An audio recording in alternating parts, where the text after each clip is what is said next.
அனைவர்களுக்கும் அஸ்ஸலாமு அலைக்கும். நான் செங்கல்பட்டு மாவட்டத்திலிருந்து உங்களது சகோதரன் சலீம். இன்றைய தேதி ஆகஸ்ட் 8, 2026 சனிக்கிழமை. இந்த காணொளி காட்சி பதிவு எதற்காகவென்றால், செங்கல்பட்டு மாவட்டம் ஈசிஆர் வழித்தடத்தில் அமைந்திருக்கக்கூடிய கல்பாக்கத்தை அடுத்திருக்கக்கூடிய வேப்பஞ்சேரி கிராமம் தாங்கள் அனைவரும் ஒரு அறிந்த பகுதி. இந்த வேப்பஞ்சேரி கிராமத்தில் சுமார் 450 ஆண்டுகால பழமையும் பாரம்பரியமும் மிக்க வேப்பஞ்சேரி தர்கா இருக்கின்றது.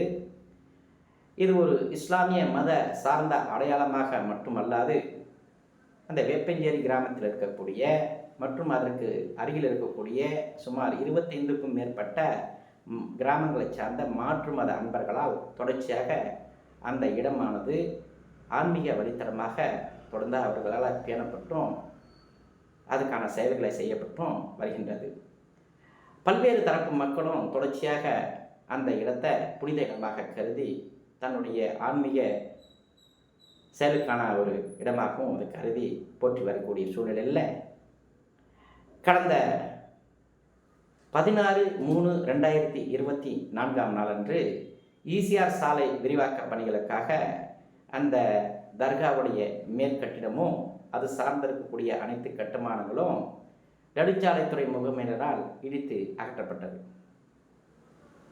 மேற்படி செயலுக்கு அந்த பகுதியில் இருக்கக்கூடிய எவருக்கும் எந்த தகவலும் தரப்படவில்லை. அங்கே இருக்கக்கூடிய முஸ்லிம் கேந்திரங்கள், ஜமாத்துக்கள், அங்கே இருக்கக்கூடிய சமுதாய இயக்கங்கள், மாண்புமிகு தமிழ்நாடு அரசு வக்ஃப் வாரியம் என யாருக்கும் எந்த விதமான தகவலும் தெரிவிக்காமல் திடீரென அன்றைய தினம் இடிக்கப்பட்டு விட்டது.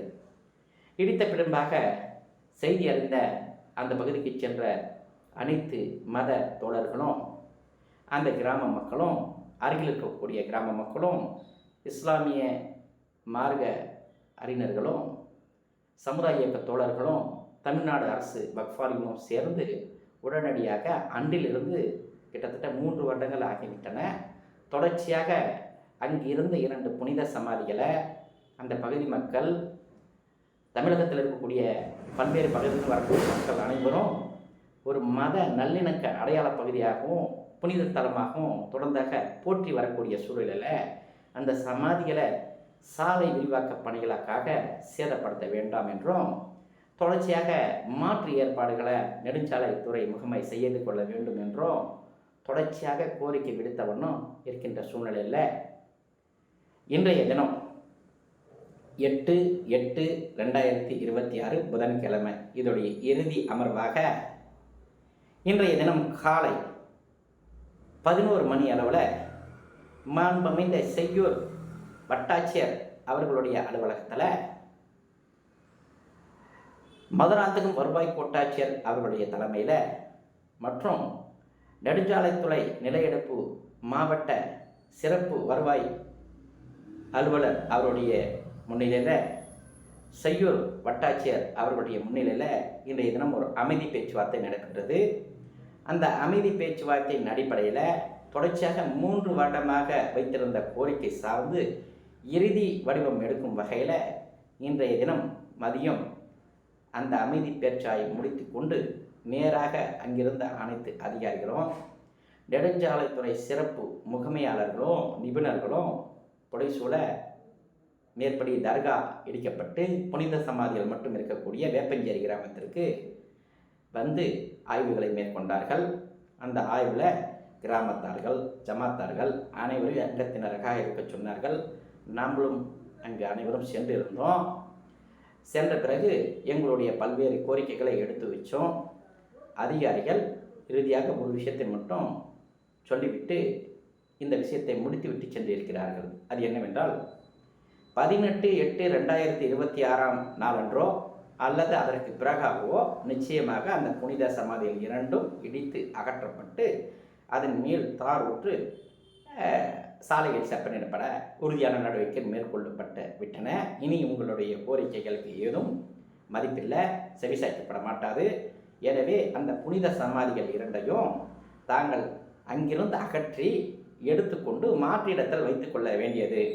அதற்காக இறுதியாக உங்களுக்கு 17/8/2026 காலை 10 மணி வரைக்கும் உங்களுக்கு நாங்கள் அவகாசம் அளித்திருக்கின்றோம். அதற்குள்ளாக அதை எடுக்கக்கூடிய சூழ்நிலை இருந்தால் எழுத்துப்பூர்வமாக தகவல் தருவோம். எடுத்து வைப்பதற்கான அந்த மிஷினரிஸ் மட்டும் நாங்கள் தருவோம்.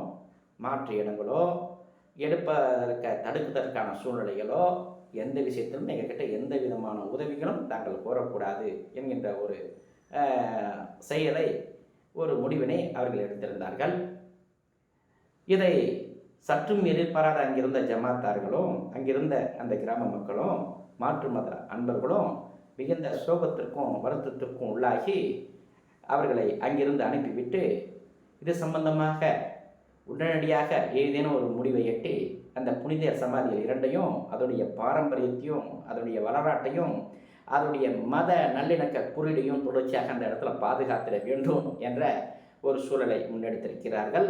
அதன் அடிப்படையில் எதிர்வரக்கூடிய புதன்கிழமை 12/8/2026 புதன்கிழமை மாலை 3:30 மணி அளவில் காத்தான்கடை பகுதிக்கு அருகில் இருக்கக்கூடிய ஈசிஆர் சாலைக்கு அருகில் இருக்கக்கூடிய அடையாளச்சேரி ஜிம்மா பள்ளிவாசலில் அனைத்து ஜமாத் சுற்றி இருக்கக்கூடிய மஹல்லாவாசிகள் நம்முடைய வேப்பஞ்சேரி கிராமத்துடைய இந்து தொப்புள்குடி சகோதரர்கள் மாற்று மத அன்பர்கள் சுற்றில் இருக்கக்கூடிய கிராம மக்கள் அதேபோல் இஸ்லாமிய அறிஞர்கள் தர்காக்கள் குழுவை சார்ந்தவர்கள் சமுதாய இயக்க தோழர்கள் என அனைவரும் ஒரு சேர சங்கமித்து இந்த பிரச்சனையை இந்த புனித சமாதிகள் அங்கிருந்து அகற்றுவதிலிருந்து வேறு ஏதானும் வழிவகையில் அதை தடுத்து நிறுத்த வேண்டும் அல்லது அதற்கு உரிய வகையில்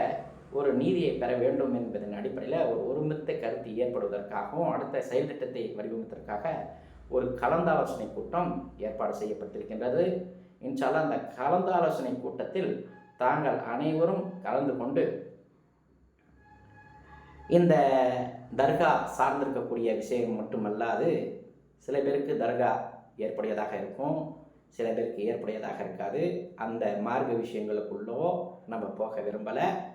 450 ஆண்டுகால வரலாறை தாங்கிய ஒரு எச்சம் அது அனைத்து மத தோழர்களாலும் தொடர்ச்சியாக பாகுபாடின்றி ஒரு அன்பிற்குரிய ஒரு அவர்களுக்கு மனதுக்கு நெருங்கியக்கூடிய ஒரு இடமாக இருக்கின்றது. அதன் மூலமாக காலங்காலமாக ஆண்டாண்டு காலமாக இஸ்லாமியர்களுக்கும் அந்த பகுதியைச் சேர்ந்த இந்து தொப்புள்குடி உறவு சகோதரருக்கும் மிக நெடிய ஒரு கலந்த உறவு ஏற்பட்டிருக்கின்றது. அந்த உறவு இந்த சமுதாயத்துக்கு தேவையான ஒன்று. அந்த சமுதாயம் தொடர்ச்சியாக மத நல்லிணக்கத்தோடு வாழ வேண்டும் என்றால் இது போன்ற சிறு சிறு விழுமியங்களும் நமக்கு தேவைப்படுகின்றது. அதன் அடிப்படையில் அந்த புனித சமாதிகள் இரண்டையும் அதே இடத்துல நிலைபெற செய்ய வேண்டும். அந்த சகோதரத்துவ மத நல்லிணக்கம் தொடர்ச்சியாக அந்த இடத்துல வாழ வேண்டும். தொடர்ச்சியாக இஸ்லாமிய மத அரையாடைக்குடியான வரலாற்று சுவடாக இருக்கக்கூடிய அந்த புனித சமாதிகள் இரண்டும் அந்த இடத்திலே நிலைபெற செய்ய வேண்டும் என்பதின் அடிப்படையில் நடக்கக்கூடிய அந்த கலந்தாலோசனை கூட்டத்திற்கு தயவு கூர்ந்து இதை பார்க்கக்கூடிய சகோதரர்கள் எவராக இருந்தாலும் நேரில் கலந்து கொண்டு தங்களுடைய மேலான ஆதரவையும் தங்களுடைய மேலான கருத்துக்களையும் தாங்கள் தெரிவிக்குமாறு இதன் மூலமாக அன்புடன் நான் கேட்டுக்கொள்கின்றேன். அவ்வாறான சூழ்நிலையில் தான் இது போன்ற விஷயங்களை மிக அரிதிலும் அரிதாக நடக்கக்கூடிய இது போன்ற விஷயங்களில் ஏதாவது ஒரு முக்கிய முடிவை நம்ம எட்ட முடியும். 3 வருட காலமாக நடந்து வந்த இந்த அமைதி பேச்சுவார்த்தையில் இன்றைய தினம் அதிரடியாக அதிகாரிகள் முடிவதற்கு பின்பாக மிகப்பெரிய ஒரு சதித்திட்ட வலை இருக்குமோ என்ற ஒரு அச்சநிலையும் இருக்கின்றது. ஏனென்று சொன்னால் இதுவரைக்கும் நடந்து வந்த அமைதி பேச்சுவார்த்தையில் இஸ்லாமியர்களும் அங்கே இருக்கக்கூடிய கிராம நமது தொப்புள்குடி உறவை சேர்ந்த சகோதரர்களும் தான் கலந்து கொண்டிருந்தோம். ஆனால் மாண்புமிகு வருவாய் கோட்டாட்சியர் மதுராந்தகம் அவர்கள் கடந்த 28/7/2026 நடந்த இந்த அமைதி பேச்சுவார்த்தையில் சிறிதும் சம்பந்தப்படாத மத நல்லிணக்கத்துக்கு எதிராக தொடர்ச்சியாக களமாண்டிருக்கக்கூடிய ஒருவரை தாக்கீது கொடுத்து அமைதி பேச்சுவார்த்தை அரங்களுக்குள்ள அமரச் செய்கின்றார். அவருடைய நோக்கம் அவர் சொல்வது தேசிய நலன் சார்ந்திருக்கக்கூடிய இந்த நெடுஞ்சாலையை உடனடியாக சீர் செய்து செப்பனிட வேண்டும். இது மதம் சார்ந்த குறியீடாக இருக்கிறது. எண் சார்ந்த மதம் சார்ந்த விஷயங்களை பல இடங்களில் நீங்கள் இடிச்சிருக்கீங்க, இவர்களுக்கு என்ன சிறப்புரிமை அப்படின்னு கேட்டு ஒரு தாக்கீதை கொண்டு வந்து நீட்டியதாகவும், அவருக்கான பதிலை அவர்கள் சொல்லி வெளியே அனுப்பணும் அல்லது அந்த மனுவை விசாரித்து ஏதாவது உத்தரவு பிறப்பிக்கணும். அது இல்லாமல் இவர்களை கூப்பிட்டு எங்கள் பக்கத்தில் எங்கள் மடியில் உட்கார வச்சா இது போன்ற விளைவுகளுக்கு இதுதான் விஷயம். அதை தொடர்ந்து இன்றைய தினமும் மேற்படி நபருக்கு தாக்கீது கொடுத்து அவரை கடுமையான ஆட்சேபையுமே தெரிவிக்கின்றார். மத நல்லிணக்கத்தை நிலைநாட்டக்கூடிய வகையில் இஸ்லாமிய தோழர்களும் ஜமாத் பெருந்தகைகளும் உலமாக்களும் நாங்கள் சென்றிருக்கக்கூடிய அந்த பங்கெடுப்பில் அரிதிலும் அரிதாக மத நல்லிணக்க பகுதியாக அந்த பகுதியைச் சேர்ந்த இந்து மக்கள் அனைவரும் ஒற்றுமையாக எங்கள் கூட 3.5 வருட காலமாக பயணித்து வரக்கூடிய இந்த சூழ்நிலையில் இது போன்ற ஒரு நபரை விளைவிட்டு ஒரு கலவர பதற்றத்தை ஏற்படுத்திடக்கூடிய வாசகத்தை அவர் சொல்வார் என்றால் அல்லது பிறர் சொல்வார் என்றால் அந்த இடத்துல அமைதியின்மை நிச்சயமாக சென்றுவிடும். இது போன்ற ஆட்களை அந்த அரங்கத்தில் அமரச் செய்து அந்த பொருண்மைக்கு இவருடைய கேள்வியும் இவருடைய பதிலும் இவருடைய விழுமியங்களும் தேவை என்று மதுராந்தகம் வருவாய் கோட்டாட்சியர் அவர்கள் எந்த வகையில் முடிவெடுத்தார் என்று தெரியவில்லை. அன்றைய தினமும் அதுதான் நடந்தது, இன்றைய தினமும் காலையும் அதுதான் நடந்தது. அது இல்லாமல் நிபுணர் குழு ஆய்வு செய்யும் போதும் அவர் கிட்டத்தட்ட 4-5 பேரை கூப்பிட்டு அதே போன்ற சங்கடத்தை தான் ஏற்படுத்துகிறார். அவருடைய நோக்கம் என்னங்கிறது அனைவரும் அறிந்த ஒன்று. இந்த இடத்துல அந்த கிராம மக்களும் இஸ்லாமிய பெருந்தகைகளும் அவர்களிடத்தில் எந்த விதமான பேச்சும் பேசலை. அவர்கள் சொன்ன எந்த விஷயத்தையும் எதிர்மறை கருத்தும் சொல்லலை. ஏன்னா அவங்க என்னென்ன சொல்லியிருப்பாங்கன்னு நமக்கு தெரிஞ்ச விஷயம்தான். இதை பொறுமையாகவும் கண்ணியமாகவும் தவிர்த்து கொண்டு வந்த சூழ்நிலையில் அதிகாரிகள் எவருக்கு அஞ்சியோ என்ன சாதகமான சூழ்நிலை பிறகு ஏற்படுத்தினாங்களோ தெரியாது. இன்றைய தினம் தடாலடியாக 18/8/2026 இந்த இடத்த இந்த சமாதிகளை நோண்டி எடுத்து வெளியே வச்சுக்கிங்க. அதுதான் அதுக்கான அர்த்தம். மாற்று இடத்த வச்சுக்கிங்க, ரீப்ளேஸ்மெண்ட். இல்லைன்னா அப்படின்னு சொன்னால் அதை இடித்து அது மேலே தார் ஊற்றுறதுக்கான தகவலை தவிர்த்து வேறு எந்த விதமான செய்தியும் அடுத்த கட்ட நபருக்கு இல்லை. இது சார்ந்த அடுத்த ஃபீஸ் மீட்டிங்கும் இல்லை. தாங்கள் 17/8/2026 காலை 10 மணிக்கு எங்களுக்கு எழுத்துப்பூர்வமாக நாங்கள் அந்த இடத்த மாற்றிக்கொள்ள விரும்புகின்றோம் என்று சொல்லியும் உரிய பட்டா இடத்துல மாற்றம் செய்து கொள்கிறோம் அந்த பட்டா இடத்துக்கான ஆவணங்களையும் அருகில் இருக்கக்கூடிய எவரோ அதுக்கு ஆட்சேபனை தெரிவித்திருக்கக்கூடாது என்கின்ற காவல்துறையுடைய அறிவுறுத்தல் கருத்தையும் பெற்று வந்தால் மட்டும் நாம் அதை ரீப்ளேஸ்மெண்ட் செய்வோம் என்கின்ற ஒரு சூழ்நிலையை அதிகாரிகள் இன்றைய தினம் எடுத்திருக்கிறார்கள். அவர்களுக்கு இதில் என்ன விதமான சங்கடங்கள் ஏற்படுத்தப்பட்டது என்று நமக்கு தெரியவில்லை. மத நல்லிணக்கத்துக்காக ஏற்படுத்தப்பட்ட ஒரு சங்கடமாகத்தான் நம்ம நினைக்கிறோம். இதே போன்று ஒரு மத வழிபாட்டு விஷயம் சார்ந்து சம்பந்தமில்லாத ஒரு நபரை உள்ளெடுக்கக்கூடிய இந்த போக்கு என்பது மிகவும் வன்மையாக கண்டனத்துக்குரிய ஒன்று. ஏனென்று சொன்னால் நாளைக்கு இதுலேயே அவங்க வரக்கூடாது. இதில் வர்றதுக்கான வேலை எதுவுமே இல்லை. இது ஃபீஸ் மீட்டிங். இது சம்பந்தப்பட்ட கூவத்தூர் காவல் நிலையத்துடைய காவல் ஆய்வாளர்கள் அவர்களுடைய ஒரு செய்தி. அதை தாண்டி ஒரு நபர் வருவாய் கோட்டாட்சியர்கிட்ட ஒரு மனு கொடுத்ததின் அடிப்படையில் அவர் எப்படி இந்த விஷயத்துடைய ஒரு அங்கத்தினராக உள்ளே வந்தார் என்பதும் தெரியவில்லை. ஆட்சேபித்த பிறகும் அவரை அமரச் செய்வது எந்த வகையில் நியாயம் என்று தெரியவில்லை. தொடர்ச்சியாக அவரை மீண்டும் ஒரு அவமதி பேச்சுவார்த்தைக்கு எப்படி கூப்பிடுறாங்கன்னு நம்ம சொல்கிறதுக்கு விளக்கம் இல்லை.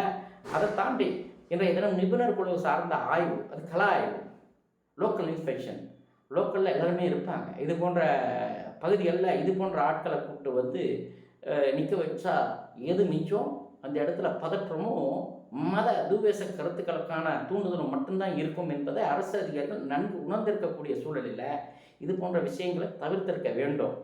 அங்கு வந்தவர்கள் பேசினார்கள். அந்த பேச்சு மத நல்லிணக்கத்துக்கு எதிரான பேச்சாகத்தான் இருக்கும் என்பதை நாம் அனைவரும் அறிவோம். அந்த இடத்துல எந்த விதமான கோபமோ பதட்டமோ ஆக்ரோஷமோ எவங்களும் படவே இல்லை. வந்திருக்கக்கூடிய அரசு அதிகாரிகளுக்கு உரிய கண்ணியத்தையும் எவருக்கும் மனசங்கடத்தை ஏற்படுத்தாத வண்ணமான நடவடிக்கை அமைத்து கொண்டு அனைத்து ஜமாத்தார்களும் அதே போல் அந்த கிராமத்துடைய இந்து சபை பெருந்தகைகளும் தொடர்ச்சியாக அங்கே நின்று நம்முடன் களமாடிக்கிறார்கள். இது சார்ந்த மென்மேலான விஷயங்களை நம்ம உடனடியாக கருதி பேசலை அப்படின்னு சொன்னால் எந்த நடவடிக்கையும் எடுக்க முடியாது.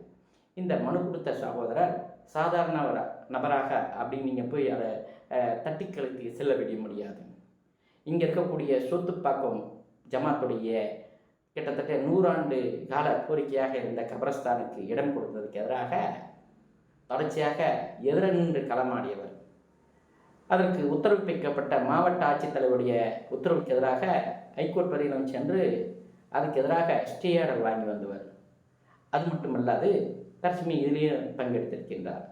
இது மட்டும் இல்லாமல் நிறைய தர்காக்கள், நிறைய தேவாலயங்களுக்கு எதிராக தொடர்ச்சியாக இவர் இதெல்லாம் அரசு புறம்போக்கு நிலங்களில் வருது, இதுக்கு மட்டும் என்ன சிறப்புரிமை, இவங்களுக்கு மட்டும் என்ன அப்படிங்கிற மாதிரி ஒரு மாயத்தோட்டத்தை ஏற்படுத்தி சரிநிகராக சென்றிருக்கக்கூடிய அரசு அதிகாரிகளை மடைமாற்றக்கூடிய வேலையை, அச்சுறுத்தக்கூடிய வேலையை, அவர்களுடைய கருத்தியலை சோதிக்கக்கூடிய வேலையை இவர் தொடர்ச்சியாக செய்து வரக்கூடிய ஒரு நபராக இருக்கிறார் என்று அனைவரும் கருத்து சொல்லிட்டு இருக்காங்க.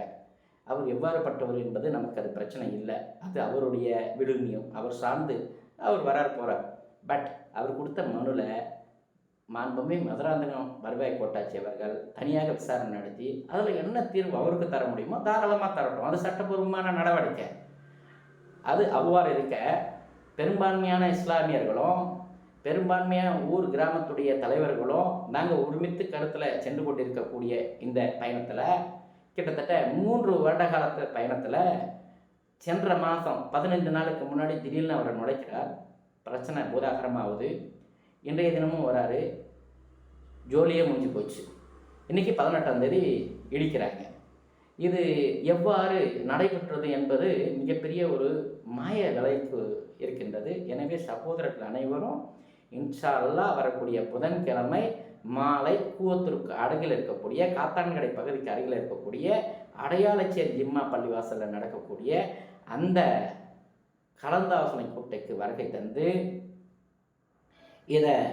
இந்த மத நல்லிணக்க குறியீடு தொடர்ந்தியாக அந்த இடத்துல எவ்வேறு வகையில் காப்பாற்றப்பட வேண்டும், இது போன்ற சதி திட்டங்கள் எதிர்காலத்தில் வரும்போது அந்த சக்தி திட்டங்களை முறியடிக்கக்கூடிய விதத்தில் அரசு அதிகாரிகிட்ட நம்ம எப்படி கையாள வேண்டும் என்பது குறித்த ஒரு முக்கியமான கருத்துரை உருவாக்க வேண்டிய தருணத்தில் நாம் அனைவரும் இருக்கின்றோம்.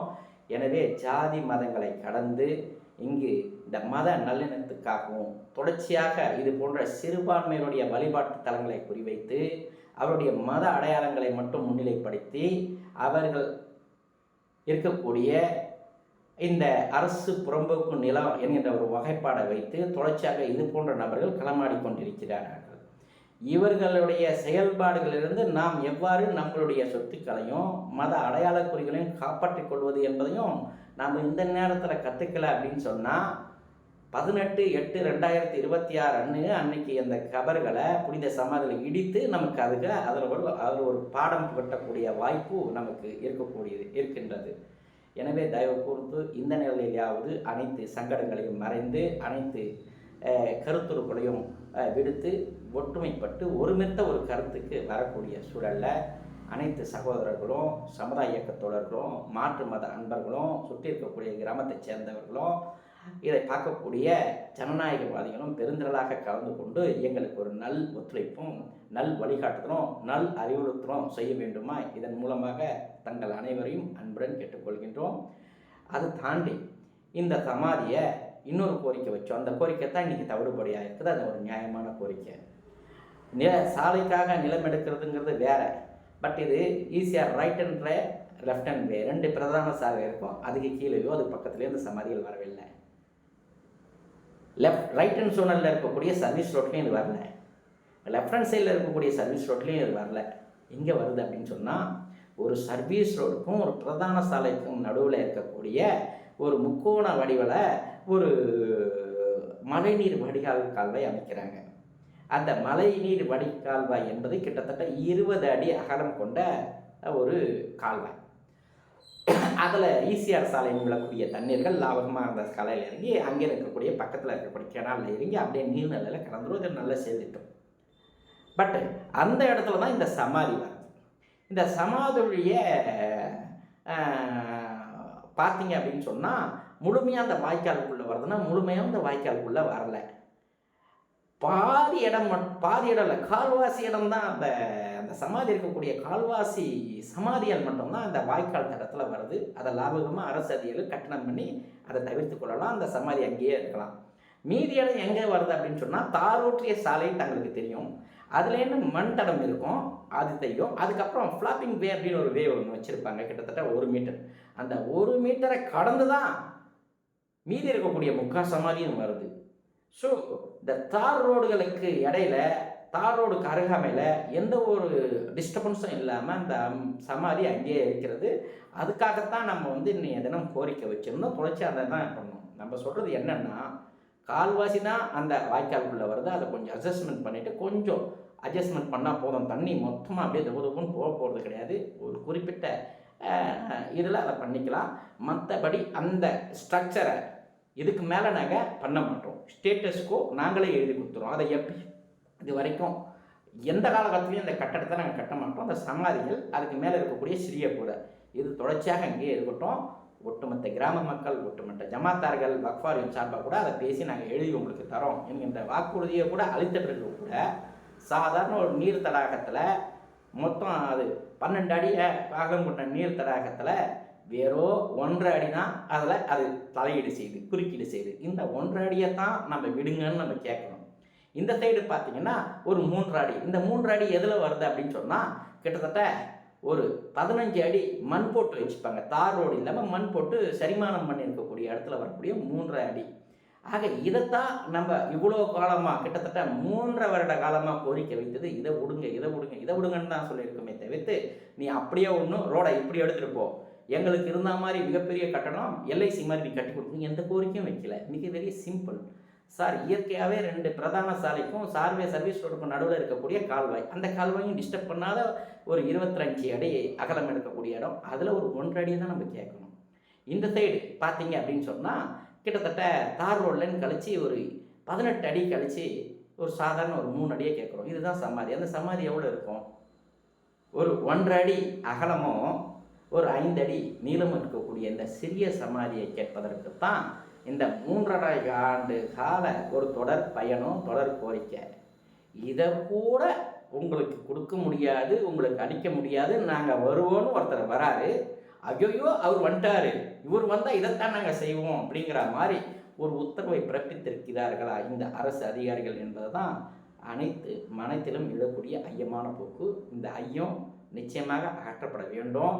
அனைத்து விஷயங்களும் எவருக்கும் பயப்படாமல் சட்டப்பூர்வமான அந்த மக்கள், அந்த மண்ணின் மைந்தர்களுடைய, அந்த கிராம மக்களுடைய முழு மனதளவிலான அந்த சிந்தனைகளை ஏற்று ஒரு தீர்வை அந்த அரசு அதிகாரிகள் தர வேண்டும் என்பதன் அடிப்படையில் தான் வரக்கூடிய புதன்கிழமை அன்று இந்த கலந்தாலோசனை கூட்டம் நடைபெற இருக்கின்றது. எனவே அனைத்து சகோதரர்களும் கட்டாயமாக கலந்து கொண்டு உங்களுடைய ஒத்துழைப்பையோ அறிவுறுத்தலையோ உங்களுடைய மேலான ஆலோசனைகள் வழங்குமாறு அனைவர்களது சார்பாக நான் அன்புடன் கேட்டுக்கொள்கின்றேன். நன்றியுடன் சலீம்.